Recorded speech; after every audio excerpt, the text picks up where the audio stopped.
रात के 10 बजे बारिश हल्की हल्की हो रही थी। बस एक सुनसान रास्ते पर आगे बढ़ रही थी। रास्ते में कोई भी स्ट्रीट लाइट नहीं, सिर्फ बस की हेडलाइट से पेड़ों की डरावनी परछाइयां बन रही थी।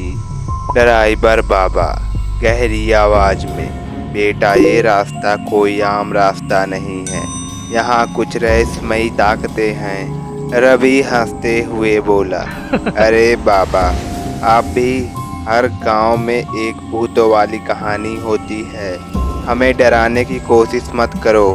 तभी रीमा धीमे स्वर में बोली, मुझे कुछ अजीब सा महसूस हो रहा है, जैसे कोई हमें देख रहा हो। अचानक बस का इंजन झटके खाने लगा। बाहर घना अंधेरा छा गया। बस एक पुराने पुल पर अपने आप रुक गई, जहां आसपास कुछ नहीं दिखाई दे रहा था। ड्राइवर बाबा चौंक कर बोले, हम इस जगह रुक नहीं सकते, यह हमारे लिए बहुत बुरा संकेत है। तभी कुछ देर बाद बस के शीशे पर अचानक किसी के नाखून रगड़ने की आवाज़ आने लगती है। रीमा धीरे धीरे खिड़की की ओर देखती है और अचानक उसकी आंख फटी रह जाती है। रीमा डर कर चिल्लाती है, वो देखो, बस के ठीक बाहर एक लड़की खड़ी थी। उसकी आंखें सफ़ेद हैं और शरीर हड्डियों से भरा हुआ लग रहा था। उसके गले में एक टूटी हुई माला लटक रही थी।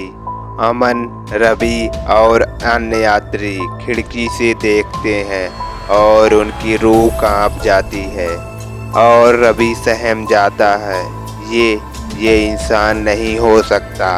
अचानक लड़की जोर जोर चीखने लगती है और बिजली की तरह बस के ऊपर कूद जाती है। पूरी बस झटके खाने लगती है। ड्राइवर बाबा तेजी तेजी से हनुमान चालीसा पढ़ते हुए, हमारी रक्षा करो, ये आत्मा हमें रास्ते पर भटका रही है। बस में घना अंधेरा छा जाता है। यात्रियों की चीख पुकार गूंजने लगती है, लेकिन कोई वहां सुनने वाला नहीं था। कुछ देर बाद बस अचानक खुद ब खुद चलने लगती है। ड्राइवर का पैर ब्रेक पर होने के बाद भी गाड़ी नहीं रुक रही थी और खिड़कियों से कई काले हाथ अंदर आने की कोशिश कर रहे थे। अमन घबरा कर बोला, ये क्या हो रहा है? ये भूत हमारे साथ क्या करना चाहते हैं? बस में बैठे एक यात्री की गर्दन अचानक पीछे मुड़ जाती है और उसकी आंखें सफ़ेद होने लगती है। कंडक्टर रामलाल चिल्लाकर बोला, ये आत्मा किसी को नहीं छोड़ने वाली है। अचानक बस के अंदर किसी की फुसफुसाने की आवाज़ आने लगी और चारों तरफ एक अजीब सी गंध फैल गई। बस अब तेजी से एक गहरी खाई की तरफ बढ़ रही थी। ड्राइवर बाबा पूरी ताकत से स्टीयरिंग घुमा रहे थे, लेकिन बस और ही शक्तियों के नियंत्रण में था। भूतिया लड़की गहरी आवाज में बोली, कोई भी यहाँ से जिंदा नहीं जाएगा। अचानक पूरी बस हवा में उठने लगती है और सभी यात्री हवा में तैरते हुए महसूस करने लगे। उनकी आंखों के आगे अंधेरा छा गया और रीमा की आंख भर आई। रीमा रोते हुए बोली, हमें छोड़ दो प्लीज। लड़की अचानक रीमा के चेहरे के पास आकर फुसफुसाती है, तुम सब अब इस दुनिया के हिस्सा नहीं रहोगे।